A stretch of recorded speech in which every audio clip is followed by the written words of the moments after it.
Have you ever found yourself staring at the ceiling in the early hours, heart pounding, replaying every misstep of the day before, as if each small mistake was a neon billboard flashing? You're failing? You wake up already feeling behind, drained before your feet even hit the floor. Your phone rings with a call you dread, bad news at work, a last-minute change, a friend who's disappointed. You head downstairs for a cup of coffee, only to realize the pot's empty and you're out of creamer.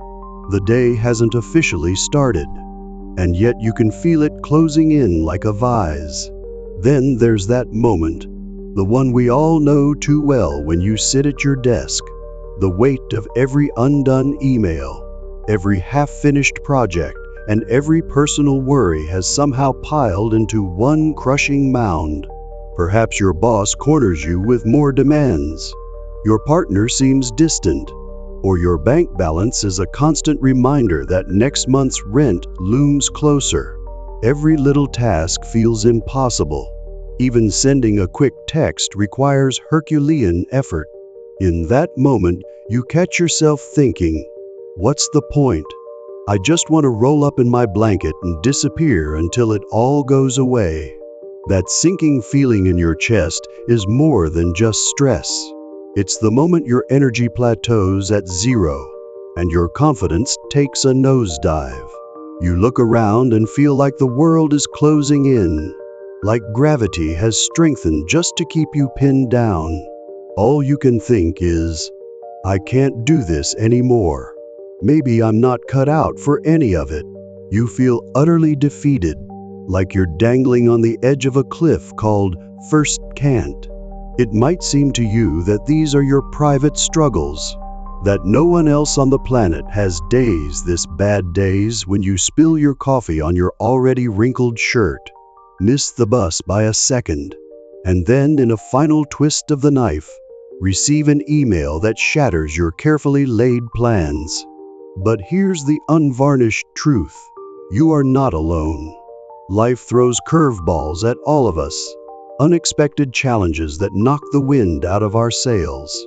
Maybe you've been blindsided by a layoff, or you're grappling with the end of a long relationship.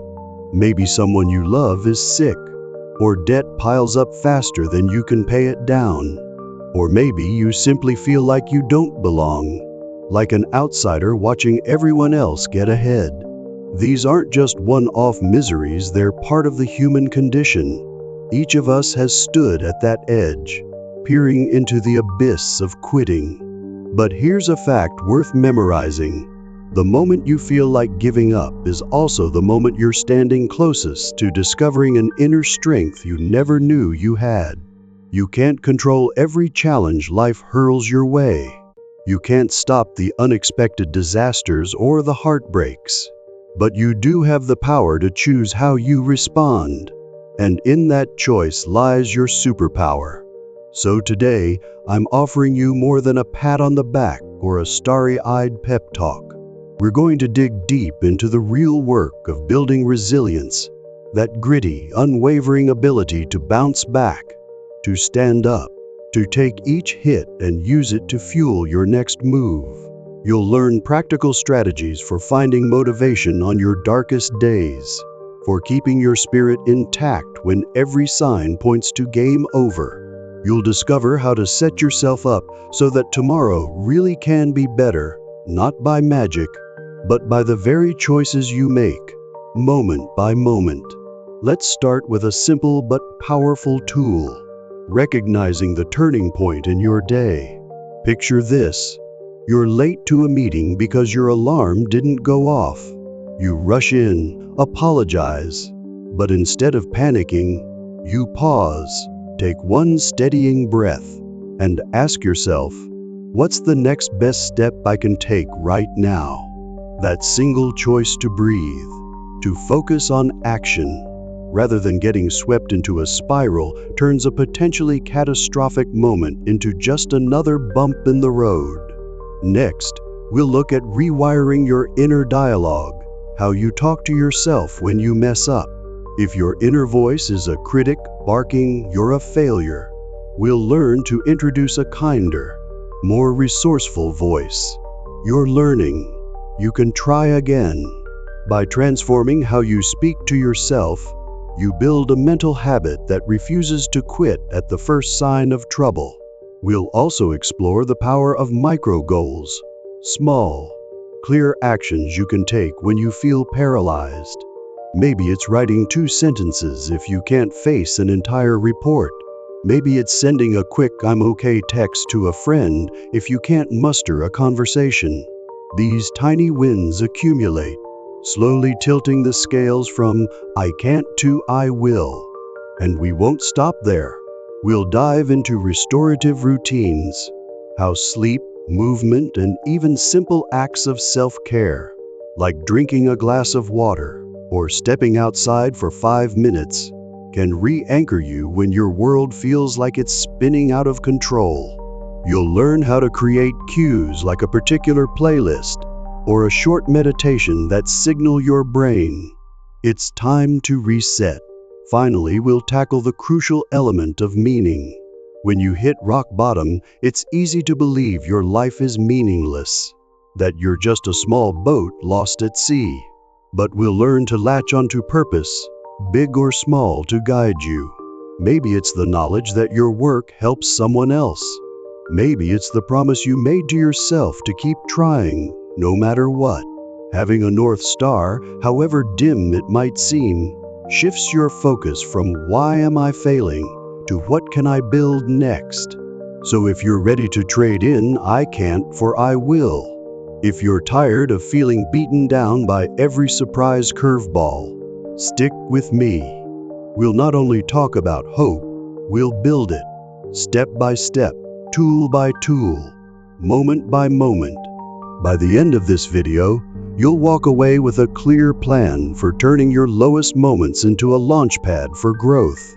You'll discover how to stand tall in the face of adversity, how to keep going when you feel like giving up, and how to guarantee that tomorrow will be better, not because life suddenly becomes fair, but because you become stronger.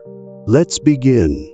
Resilience isn't something you're magically born with, it's a muscle you build, day by day, moment by moment. At its core, resilience is your capacity to roll with life's punches, to adapt when circumstances shift, and to bounce back even stronger after a setback. Think of it like strength training for your mind and spirit. Just as a bodybuilder doesn't wake up one morning with a chiseled physique, none of us emerge from childhood with unbreakable resolve. Instead, resilience grows whenever you choose to face a challenge head-on rather than shrink away from it. Let's break that down. When life surprises you with a job layoff, resilience is the voice inside saying, "Okay, that hurt, but what's next?" It's not the denial of pain or the pretense that everything's fine, it's the refusal to let disappointment become a permanent roadblock.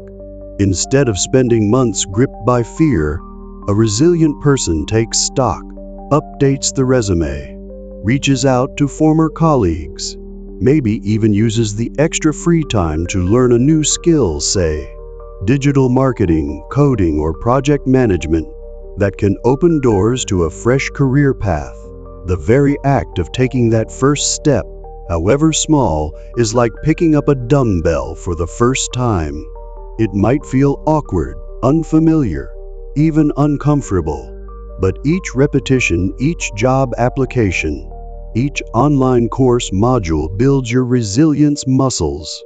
Resilience also shows up in the face of health crises. Picture someone diagnosed with a chronic condition. At first, it can feel like a cruel blow. Your body, once a reliable partner, suddenly seems to have turned against you. But resilience isn't about pretending you don't hurt. It's about acknowledging the pain, accepting the new reality, and then asking, "How do I move forward?" Maybe it starts with small victories, attending a support group, adjusting your diet, committing to daily physical therapy exercises. Over time, you discover pockets of joy you never knew existed, experimenting with heart-healthy recipes, tracking progress in a fitness app, connecting with others who truly get your journey. That quiet determination to keep going, even on tough days, is the hallmark of a resilient mindset. Here's a key point. Resilience is not a trait possessed by a lucky few while the rest of us flounder. Research in psychology shows it's a skill anyone can cultivate. You don't have to endure extraordinary trauma to become resilient. Everyday challenges count. The kid who stumbles through their first public speech but volunteers to speak again next week. The dad who forgets his daughter's soccer game but makes a special point to cheer her on at the next one. The entrepreneur whose startup sinks but uses the feedback to launch a better, more viable venture. All of them are flexing resilience muscles in real time. By treating resilience like a muscle, you shift from a fixed mindset, either I'm tough or I'm not, to a growth mindset. I can learn toughness. That means celebrating each rep, sending out that second job application, listening to your physical therapist even when you'd rather rest, or simply making the choice to get up and try again after a failure. Over weeks and months, those micro efforts accumulate into real strength. You'll notice you recover faster, think more clearly under stress, and maintain hope when others around you give in to panic. To give this some concrete texture, let's consider a couple of fast snapshots. The laid-off engineer. After a surprise workforce reduction, she uses her severance to enroll in a data science boot camp. 4 months later, she's not only interviewing for higher-paying roles, but also mentoring classmates who are just starting out. Her initial frustration didn't define her.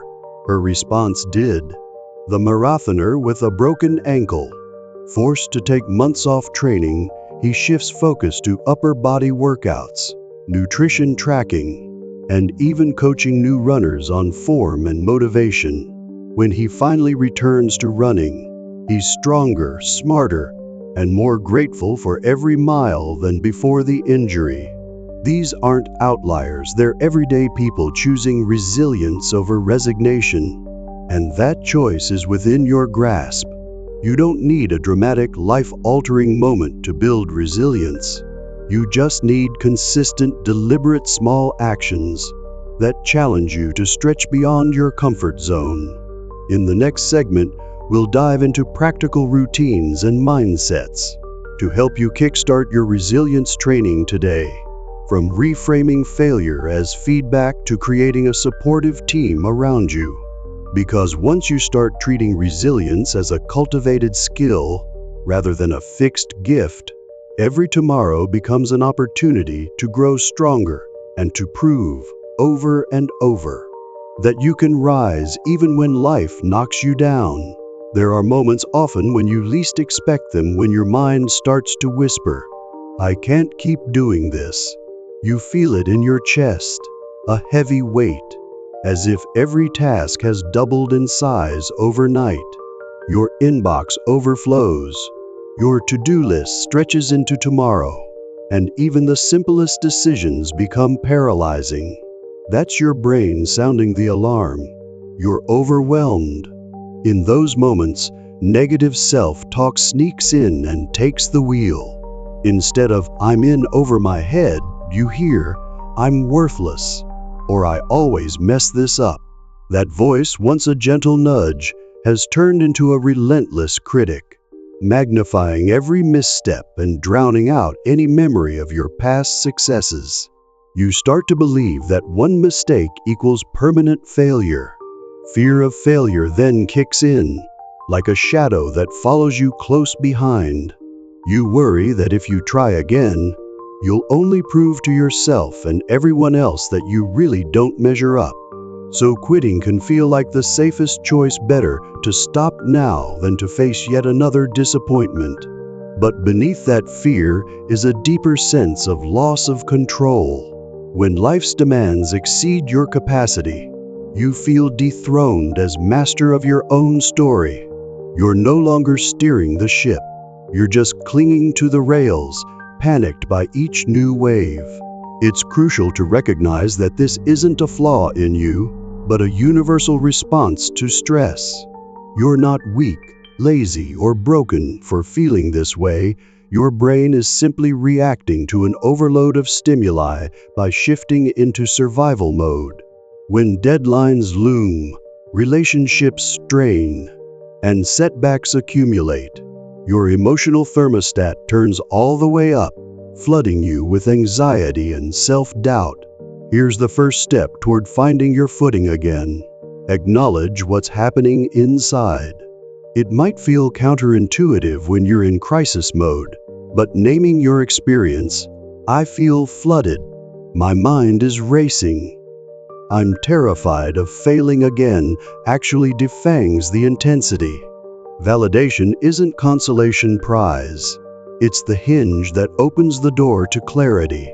By saying to yourself, "It's okay to feel overwhelmed," you grant permission for the storm to pass through without destroying you.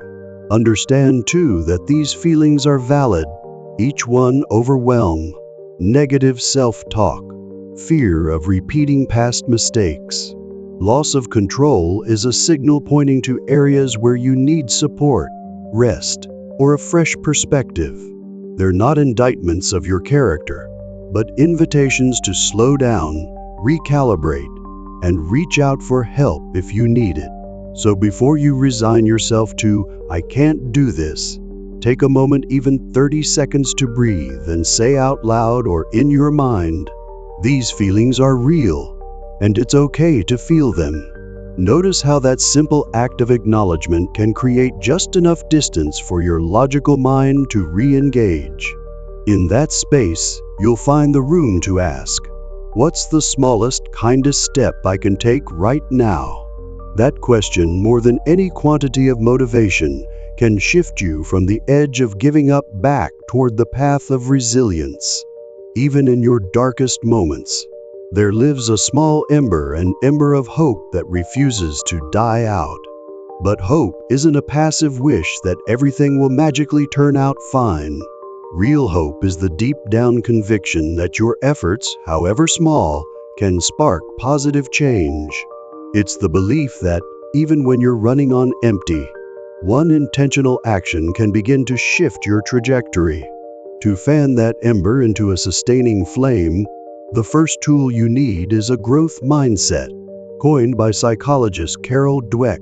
A growth mindset is the understanding that your abilities and intelligence aren't fixed at birth, but can evolve through dedication and hard work. This means that every setback, every misstep, every failure is not proof that you're incapable. It's evidence that you're learning. When you adopt this mindset, you stop seeing mistakes as proof of defeat and start seeing them as opportunities to grow. Imagine you're launching a side hustle, pouring late-night hours into a passion project, only to see your first few ideas flop. If your inner voice says, "I'm just not cut out for this," that's a fixed mindset at work. But if you can instead ask, "What can I learn from this?" you're exercising a growth mindset. You might tweak your marketing approach, gather customer feedback, or improve your product until you find the version that resonates. That process: trial, error, adaptation, is the engine of real progress. A powerful way to keep that engine running is to consistently shift your focus from what went wrong to what's next. When you dwell on the past, you relive every misstep. But when you ask what's next, you redirect your energy toward solutions. It's the difference between spiraling in self-criticism and co-creating your comeback plan. Let me share a quick story to illustrate. Meet Jasmine, an entrepreneur who poured her heart into a healthy snack startup. Her first product launch was a flop. Low sales, inventory piling up, social media backlash over high prices. Instead of giving up, She paused and journaled through her disappointment. She recognized that her customers cared deeply about affordability and authenticity. Armed with that insight, she reformulated her snacks, partnered with a local co-packer to lower costs, and told her brand's real story, her own struggle to eat well on a budget.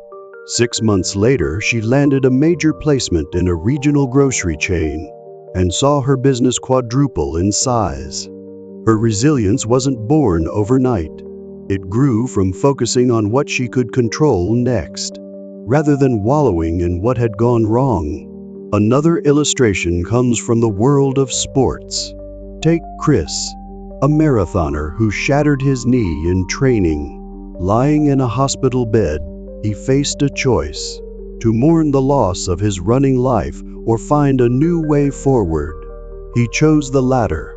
First, he committed to a rigorous but realistic rehab schedule: physical therapy, strength work, and daily stretching. Then he set micro goals: regain full range of motion in 3 weeks, jog 5 minutes straight in 6 weeks, compete in a 10K by 3 months out.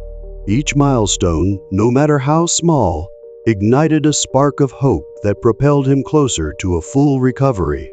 When he finally crossed the finish line of a half marathon 9 months later, he'd not only healed physically, but had also woven a stronger sense of self-belief. So how do you zero in on that "what's next" moment in your own life?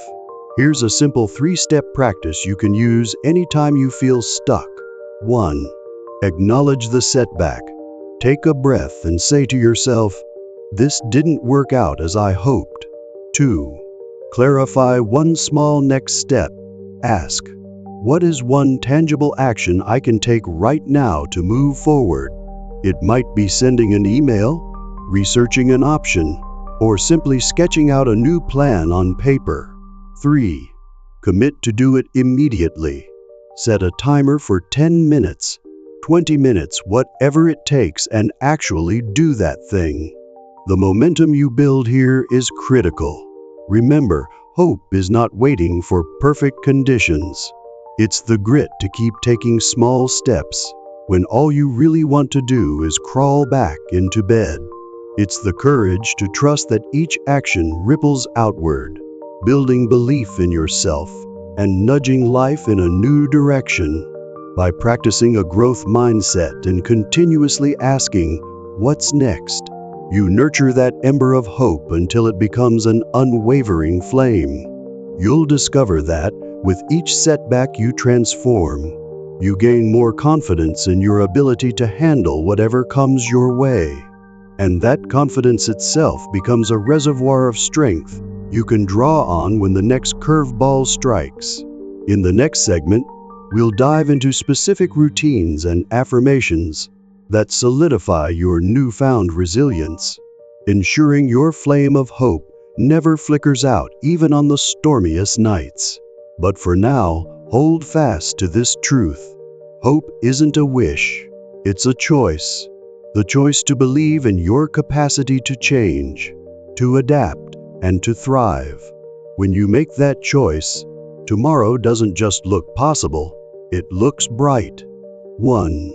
Emergency and sustainable self-care. In moments of crisis, practice quick fixes like taking 3 deep breaths, stepping outside for a 2-minute walk, playing a favorite song, or texting a trusted friend, "I need a moment." Over the long term, establish habits that fortify you physically and mentally. Prioritize 7-8 hours of sleep. Eat balanced meals with whole foods. Exercise at least 20 minutes daily. And commit to 5-10 minutes of meditation or mindfulness each morning to build lasting resilience. 2. Break big problems into tiny steps. When a challenge feels insurmountable, write it down in full. Then identify the smallest possible next action, perhaps gathering relevant information or sending one email, and focus solely on that step, letting momentum carry you forward. 3. Build your support tribe. Identify 2 or 3 people who listen without judgment and lift you up. Schedule a weekly check-in call or join an online group of like-minded peers. Offer your own support in return, creating a network of reciprocity that sustains everyone. 4. Find the gold nugget. After each setback, whether it's a failed project, a missed deadline, or a personal loss, ask yourself, what lesson can I mine here? And write down at least one constructive takeaway, transforming each disappointment into actionable insight. 5. Set tiny goals and celebrate wins. Define micro goals so small they feel almost trivial. Send one networking email. Complete a 2-minute stretch routine. Draft a 1-paragraph plan. And immediately reward yourself with a check mark, a moment of gratitude, or a 5-second celebratory dance, reinforcing the habit of progress. 6.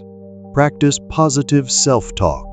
Catch critical inner messages like "I can't" or "I always fail," and reframe them to "I'm learning" or "I'll give it a try." Speak to yourself as you would to a dear friend in need, using compassionate, encouraging language to bolster your confidence. 7. Tomorrow will be better by your actions today. Understand that tomorrow will be better isn't a cosmic promise, but the logical result of your choices. Now, each time you resist the urge to quit, choose growth over comfort, or take even one positive action, you lay a brick in the foundation of a brighter future. Every small step, every moment you rise after a fall, builds toward a tomorrow that truly can be better. Tomorrow will be better isn't a wish upon a star. It's a promise you create with your actions today. Every time you choose resilience over resignation, you lay another brick in the foundation of a brighter tomorrow. You choose not to give in when overwhelm strikes. You choose to learn from failure instead of burying your head. You choose to act, whether it's one email, one breath, one step forward rather than waiting for life to change. Each small decision compounds. That email you send today connects you to an opportunity. The 5-minute walk clears your mind for the breakthrough you need. The tiny goal you crush adds up into real momentum. Day by day, you're assembling the architecture of a life that's not at the mercy of circumstances, but directed by your purposeful, resilient spirit. So let this truth sink in. If you do just one thing right today, a deep breath when panic sets in, a kind word to your inner critic, a single task completed, you tip the scales toward a better tomorrow. And the next day, you do it again and again. That's not magic. That's your power. Each choice builds on the last, weaving a resilient path forward. And when you look back in a few weeks, you'll realize the curveball that once threatened to knock you down simply became the stepping stone you needed to stand taller. Believe in your capacity to choose, to act, and to grow. The seeds you plant today with intention and care will bear the harvest of a stronger, happier tomorrow. Don't wait for hope to find you. Be the gardener of your own future. Water it, tend it, and soon you'll see that tomorrow really can and will be better. As we bring this journey to a close, remember this fundamental truth. Hardship is part of life's fabric, but whether you stay down or rise up is always your choice. You've now seen that you're not at the mercy of your circumstances, you hold the power, and you've been handed a toolbox, brimming with strategies, to face adversity head-on and emerge stronger. So here's the message I want to drive home, loud and clear. Don't give up, because you can stand up. You have that power right here inside you. Every moment you refuse to surrender to despair, you're actively lighting a fire that will guide you through even the darkest nights. And here's the really exciting part. Every time you defeat a challenge, not just bounce back to where you were, but truly grow beyond it. You're not only reclaiming your ground, you're reshaping yourself into someone tougher, wiser, and more adaptable. Picture a tree that weathers storms. The very winds that threaten to uproot it actually force its roots deeper, its trunk more resilient. That's the process of transformation in action. Now let's bring this home with a simple, immediate action. If you're feeling stuck, overwhelmed, or tempted to throw in the towel, pick one small tool we talked about today. Maybe it's taking those 3 deep breaths the next time panic strikes. Maybe it's sending a quick "I need you" text to your most supportive friend. Maybe it's writing down one tiny goal for today, just one, and then celebrating when you check it off. Don't overthink it. Do it now, right this second. The road ahead won't be free of bumps. You'll face fresh tests, new setbacks. But here's what you've built: a foundation of habits, mindsets, and skills that will carry you through every curveball. Believe in the process and believe in your own resilience. Trust that each time you choose to push forward, you're reinforcing the very strength you'll need for whatever comes next. And above all, hold fast to this promise: tomorrow will be better. That's not a fairy tale guarantee from some distant universe. It's a promise you make to yourself every single day when you choose not to give up. Those first few steps toward hope may feel small, but they add up. They become a pattern of victory, a track record that whispers to you in your toughest moments, "You've done this before. You can do it again." So stand up, take a breath, and step into your next chapter with confidence. The tools are in your hands, the power is in your heart, and the path to a brighter tomorrow is yours to walk. Don't give up. The best of your story, the chapter you're living right now, starts the instant you choose to rise.